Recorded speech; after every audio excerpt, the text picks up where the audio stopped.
And so how can you avoid sending in original documents? Well, back to what I was saying before. You can use someone who's called a certified acceptance agent. That's someone who has been trained to look at documents and to authenticate them, to look forensically to see if something is a fraud. And so I happen to be a certified acceptance agent, and the good news is there's certified acceptance agents across the country who can verify your documents, who can authenticate them, so you don't need to send in originals.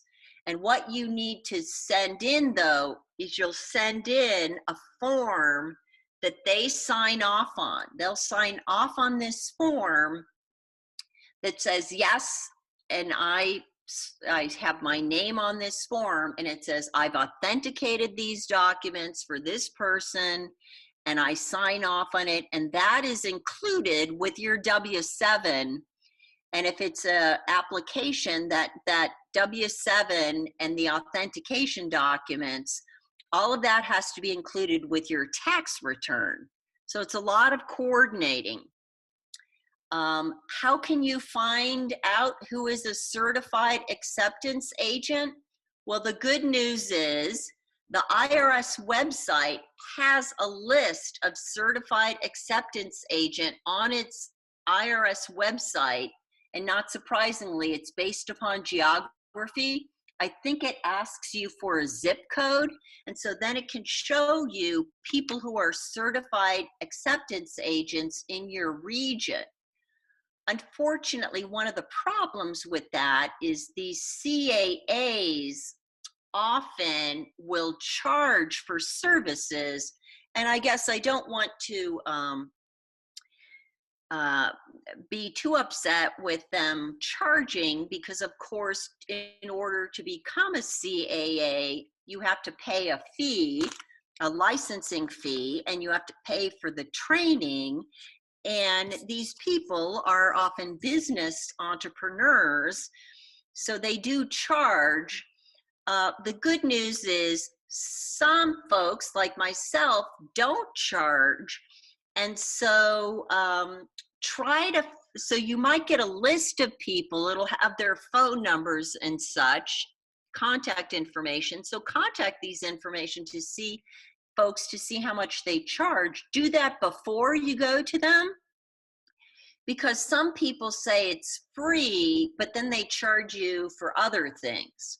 So go ahead and ask. I had some clients recently who told me, who came to me, they found me through the community, and they said that their tax preparer was going to charge them $180 a piece to renew it. So it can be quite pricey. And sometimes they bury it in the fee structure. So they take it out of your refund.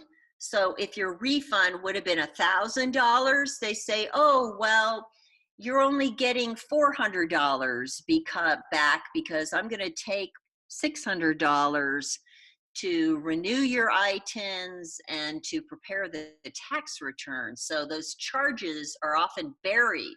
So I want you to be diligent about understanding how much people are charging you. Why do I want to?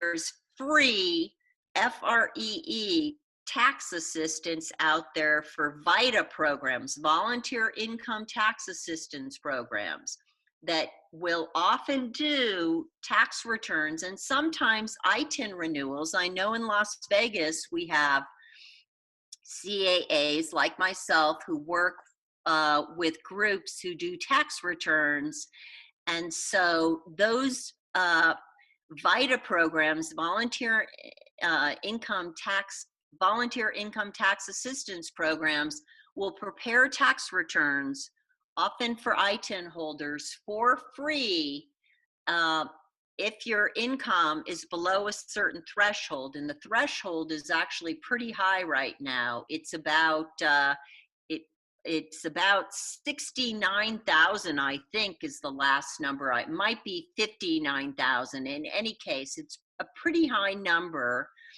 And they there's also free, if you already have an ITIN and your ITIN's been renewed, there's free tax filing software that you can use online from the IRS website. It's called Free File. So just go to the IRS website and enter in free tax assistance, and the free file, which is online free software, a link to that will come up. You can't use that if you don't have an ITIN. You have to go to the face-to-face.